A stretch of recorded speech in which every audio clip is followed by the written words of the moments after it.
Leandro Alperín es abogado, es docente de la Universidad de Buenos Aires, también de otras universidades del interior, Tucumán, Mendoza, en posgrados, Derecho Constitucional y Derechos Humanos, y es un hombre especializado en la problemática carcelaria, que en esto coinciden tanto los oficialistas como opositores. Una de las grandes deudas pendientes son las cárceles. Las cárceles son una picadora de carne, ¿no? Un lugar de masacre de un sector de la población, realmente joven, pobre y con escasas posibilidades, ¿no? Esa es mi mirada, no sé si vos la compartís. Absolutamente comparto. Las cárceles son parte del problema en vez de la solución, ¿no? La inseguridad es un flagelo, todos tenemos miedo. ¿Quién no ha tenido un problema grave vinculado a un hecho de inseguridad o quién no conoce a alguien que lo tuvo? Lo cierto es que el circuito es absolutamente perverso y nuestra sociedad frente a este flagelo es absolutamente hipócrita. Nos preocupa qué pasa antes con el delito. Queremos que cuando hay un hecho grave encuentren al responsable rápidamente. Si lo encuentran, queremos que vaya preso. Cuando cumple condena nos preocupa, porque creemos que en la cárcel no ha aprendido nada bueno y queremos que no salga nunca más. Pero no nos preocupa en ese mientras tanto, ¿no? Y ahí está la hipocresía y por otro lado ahí está el dato alentador. Hoy jóvenes estudiantes de la Franja Morada organizaron una actividad en la universidad pública para discutir de qué manera analizamos el problema, pero también de qué manera buscamos soluciones. Creo que es una deuda de la democracia, ¿no? Sin duda. El otro día hablaba con Alberto Sarlo, que está haciendo una experiencia, abogado también como vos, hace una experiencia muy interesante en la cárcel de Florencio Varela, llevando a través del boxeo primero y la literatura después, la posibilidad de los chicos. Bueno, y él entiende que es una posibilidad de recuperación, que es un granito de arena. ¿Qué política general podría aplicarse que modifique sustancialmente este estado de cosas? Yo creo que el Estado tiene una responsabilidad prioritaria en materia de lo que se debe hacer en contextos de encierro. Creo que un buen primer paso sería respetar la ley. En las cárceles argentinas el Estado viola la ley, se convierte en lo que reprocha. En las cárceles argentinas el Estado tolera que se robe, tolera que se viole, tolera que se mate, tolera que se venden drogas. El Estado es parte del problema, se convierte en delincuente en nuestras cárceles. Entonces creo que el principio debería ser que el Estado... Dentro de las cárceles hay delito. Bueno, fuera también, ¿no? Sí, donde pero digamos... funcionarios públicos participan de los delitos, en las cárceles también es un microclima y nos presenta a la sociedad en un lugar mucho más pequeño. Pero a usted no le preocupa la suerte de los internos, porque hay una estigmatización del hombre que ha caído en el delito por alguna circunstancia, y entonces me dicen, pero que, digamos, te dicen, lo único que falta es que estén como unos reyes en la cárcel, que ese año... como que es... Pero como que es inherente a la condición de reo, de preso, vivir como la mona y con todos los derechos vulnerados. Yo quiero que sepa una cosa, ¿no? Para los que pretendan que los presos las pasen mal, los que quieren que los presos sufran, que les violen los derechos, que los golpeen, tienen que saber que eso es lo que pasa hoy. Y no parece que nos esté yendo mejor tratándolos de esa manera. Por lo tanto, por un lado es ilegal, pero por otro lado, para quien quiera ser más egoísta, no nos conviene. No es efectivo. De la cárcel salen peor de lo que entran, entonces no solo perjudicamos a los presos. Es imaginable. Pero por supuesto, entonces, si de esta manera no vamos por buen camino, tal vez una solución o un buen comienzo sea, como bien planteaba usted, llevar adelante políticas activas que contagien con lo mejor, con la educación, con la capacitación para el empleo, con el deporte, con la familia, con las oportunidades. A muchos candidatos les va bien con el tema de la mano dura, ¿no? La política de mano dura en ciertos sectores de la sociedad prende. Claro que prende, pero creo que hay que dividir el debate en dos planos. Por un lado, la demanda de la sociedad. Quienes tenemos miedo, no tenemos la responsabilidad de solucionar el problema. Tenemos miedo y le decimos a los gobernantes que lo solucionen rápido, como puedan. Queremos no tener más miedo. Queremos salir a la calle con nuestros hijos y saber que vamos a volver todos los que salimos. Ese es parte del planteo. La sociedad reclama que solucionen el problema. ¿Cómo? Como podemos lo reclamamos. Distinto es quienes tienen la responsabilidad de proponer políticas públicas idóneas para resolver ese problema. Yo veo con mucha pena lo que pasa hoy, lamentablemente, que quienes pretenden conducir los destinos del país nos digan que la solución pasa por un código penal más duro, más blando, o con más cárceles o menos cárceles, nos mienten. El código penal, la cárcel, llega cuando el delito ya se produjo. Lo que nosotros precisamos es un Estado inteligente que se anticipe al delito. Cuando nos dicen que van a poner más cárceles y penas más duras, nos están avisando que van a volver a fracasar. A mí me gustaría que debates como el que se produjo hoy en la universidad pública se produzcan entre los candidatos a presidente, que nos digan de qué manera van a prevenir el delito, porque lo que precisamos nosotros es que no ocurran, y que si alguna vez encuentran a alguien, porque bien saben ustedes que cuando se comete algún delito en este país la regla es la impunidad. En las cárceles están los pocos que pagan por lo que hicieron, que con esas personas hagamos algo más que castigarlos. En Argentina no hay cárcel para siempre, todos vuelven a la calle alguna vez. ¿De qué manera vuelven? Como el Estado los trata en prisión, es como ellos nos tratan cuando recuperan la libertad. ¿Y el patronato de liberados? Mire, el patronato de liberados no funciona. Yo no les tengo que explicar a ustedes que son periodistas, que conocen en profundidad esta problemática, y a la comunidad que sabe que cuando un preso sale, el Estado no hace nada con esa persona, sale con una mano atrás, otra adelante, sin oportunidades de trabajo, sin contención psicológica, sin haber sido capacitado para el empleo. Con el estigma para siempre, digamos, entre un tipo que quiere dar un empleo y tiene dos postulantes, uno que estuvo preso y otro que no, toma el que no estuvo preso nunca, eso desde ya. Bueno, pero eso forma parte, lamentablemente, de lo que la pena causa y de lo que la persona también hizo, ¿no? Uno no trata de justificar el delito. Creo que no hay que justificar al delito, ni tampoco las consecuencias que el delito trajo. Lo que sí hay que intentar es entender por qué esa persona delinquió, para evitar que esa misma persona vuelva a delinquir y para evitar que otros caigan en el delito también. Entonces, bueno, si alguien fue condenado por robo, difícilmente yo lo ponga a trabajar en un banco, pero hay otros oficios para personas que pasaron por esas circunstancias que se pueden generar. La única opción no es un trabajo vinculado con el delito. Entonces, por eso digo, precisamos un Estado inteligente. ¿Vos viste la reacción que se generó cuando se supo, algo que está establecido por ley hace mucho, de que un preso que tiene trabajo cobra? ¿Cómo se lo usó políticamente? Pues si no ves, en lugar de jubilarse, robe, pues si roba va preso y gana más. Que era un falso debate, absolutamente, con toda intencionalidad expuesto, y mucha gente compra eso. Y fíjense ustedes y los televidentes también cómo se generó ese debate, ¿no? La justicia le dijo al Estado que no puede violar la ley, tampoco en una cárcel, porque no es que el Estado, el gobierno quiso pagarle al preso y el preso dijo, ay sí, qué contento que estoy, y alguien se opuso. Los estaban explotando, claro. Le pagaban en negro, había algún vivo que se aprovechaba con algún amigo agente penitenciario. Bueno, barata. Claro, sí. Por supuesto que eso por un lado hace que otros en el medio libre no trabajen y por otro lado hace que no paguen cargas sociales, que no paguen jubilación, pero hay otro problema más. Hay muchos que se benefician con eso. Por supuesto que sí, eso es corruptela. Pero hay otra situación más. La gente quiere que el preso le pague a la víctima. La gente quiere que el preso pague por el alojamiento que tiene y por la comida que tiene. Bueno, la ley establece con toda claridad.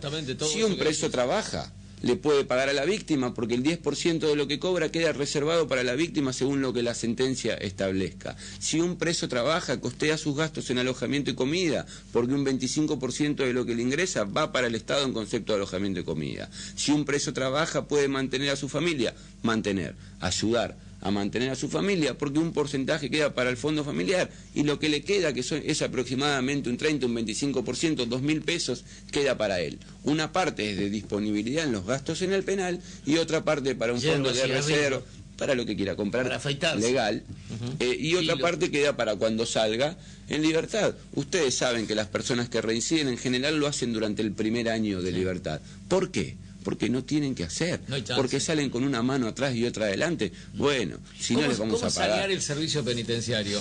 El otro día estuvieron acá, tienen un sindicato en formación. Quieren formar un sindicato. Bueno, lo tienen formado, no reconocido, pero lo tienen formado, ¿no? Pero, digamos, son gran parte del problema. Bueno, el propio servicio penitenciario. Las fuerzas de seguridad son gran parte del problema cuando hablamos de seguridad. Y los servicios penitenciarios son la única fuerza de seguridad que la democracia no tocó. Por eso cuando hablamos de deuda de la democracia, y es grato que los jóvenes traigan esto a colación, hablamos de la seguridad.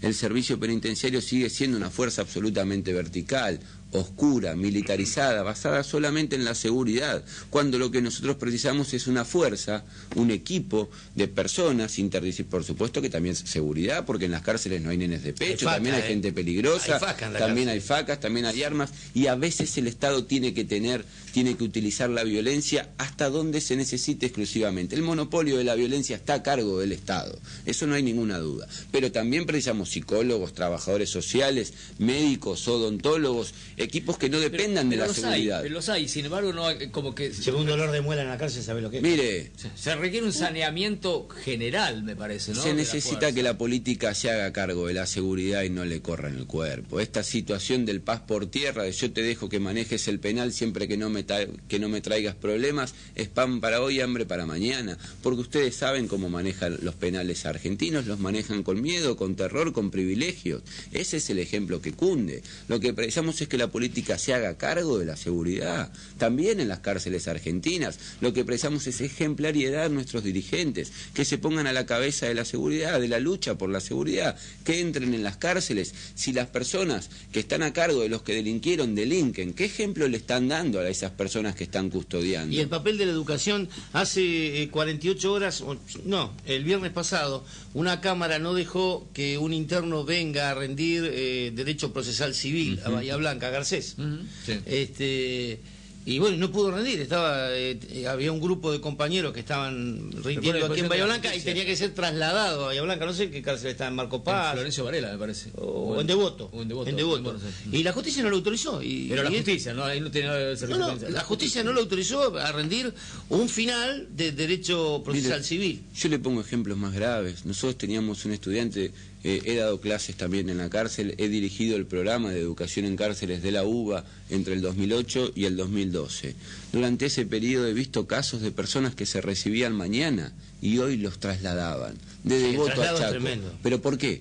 Porque sí. Para joderlo. Para hacer daño para solamente. ¿no? O sea, solamente por ser sádico. He visto gente que por escribir un habeas corpus fue sancionado, prefieren el motín. Saben cómo responder a un motín, entran con la infantería, rompen los huesos y solucionado. No saben cómo responder a un habeas corpus. Nuestros estudiantes intramuros, la Universidad de Buenos Aires, da clase hace 30 años en la cárcel de Devoto, Marcos Paz. Les da oportunidades, les da herramientas para elegir con libertad de qué manera quieren vivir su vida. Pero también hay casos positivos. Mirá, hay un interno que se llama Sanabria, que se crió en Fiorito, muy cerca de la casa de Diego Maradona, conoce a las hermanas de Maradona. Hace 12 años no sabía leer ni escribir. Terminó la primaria, me parece que en Devoto. Lo trasladaron a Saavedra, hizo la secundaria. Le faltan 10 materias para recibirse de abogado. Hace 12 años no sabía leer ni escribir ese tipo. Por supuesto. ¿Y sabe qué? Hay casos positivos también. Es que claro que sí. Experiencias como la de la Universidad de Buenos Aires en las cárceles federales demuestra que si el Estado hubiese llegado antes, muchísimos delitos no se hubiesen cometido. Bueno, pero si antes de 30 años hubiera sido en dictadura y hubiera sido imposible pretender alguna eso. vez, lo que pretendemos es que el Estado brinde acceso a la educación que a eso todos. se generalizara. Claro, también en las cárceles. La UBA en las cárceles de Buenos Aires está. Sí, estamos en Devoto, en Marcos Paz, hombres, mujeres, claro que estamos. Lo que yo creo es que la educación es una de las principales herramientas para construir sociedades pacíficas. Me parece importante.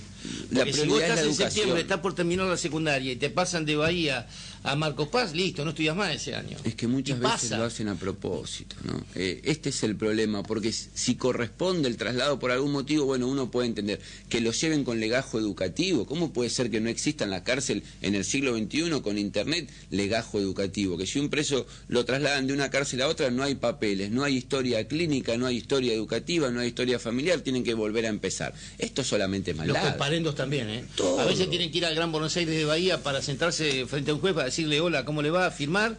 Lo pueden hacer, hoy se puede hacer por... Hoy hay tecnología. Por eso claro. la historia de el tipo tiene que estar un mes dando vuelta en un camión. Es riquísima en hechos espeluznantes, ¿no? El famoso libro de Claudio Cesaroni sobre el pabellón séptimo, ¿no?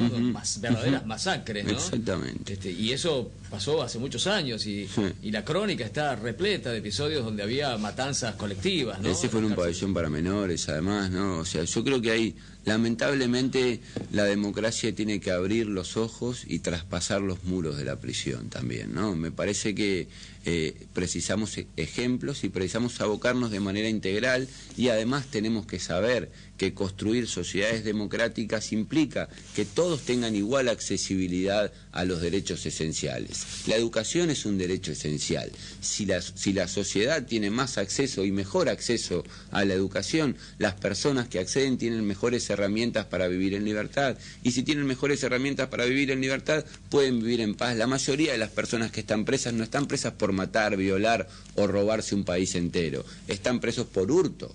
están presos por robo al menudeo, están presos por delito de claro contenido patrimonial, buscan vivir mejor, lo hacen de manera ilegal. Lo que hay que cambiar son las formas, lo que hay que cambiar es la cultura. El éxito reemplazó al prestigio. Tenemos que volver. De la sociedad capaz de asimilar todo esto y de admitir, ¿no? Y de incluir también, ¿no? Eso es más democracia, ¿no? Creo que tenemos que recuperar el valor del camino que uno recorre para llegar a la meta. No alcanza con ser exitoso, no alcanza con llegar, no alcanza con sacar libros. Miren el ejemplo del Bambino Veira, por ejemplo. Condenado por abusar de un menor de edad. Firma autógrafos en las calles. Esa es una sociedad que clama, que exige un cambio cultural. Por supuesto. Y lo firmaba en el momento en que pasó, porque ahora puede ser generaciones que no se enteraron de ese detalle, claro que sí, ¿no? Pero eso habla mal de nosotros como sociedad. Claro. El Bambino Veira es exitoso, no es prestigioso. Nadie invitaría a un violador de menores a su mesa, sin embargo muchos le piden autógrafos al Bambino Veira. ¿Por qué? Porque llegó. No se cuestiona cómo llegó. Entonces ese ejemplo baja y también está en nuestras cárceles y también está en nuestros barrios carenciados, en zonas de emergencia, en donde no hay oportunidades. Precisamos recuperar el valor de la ejemplariedad. Precisamos que el prestigio recupere el lugar frente al éxito.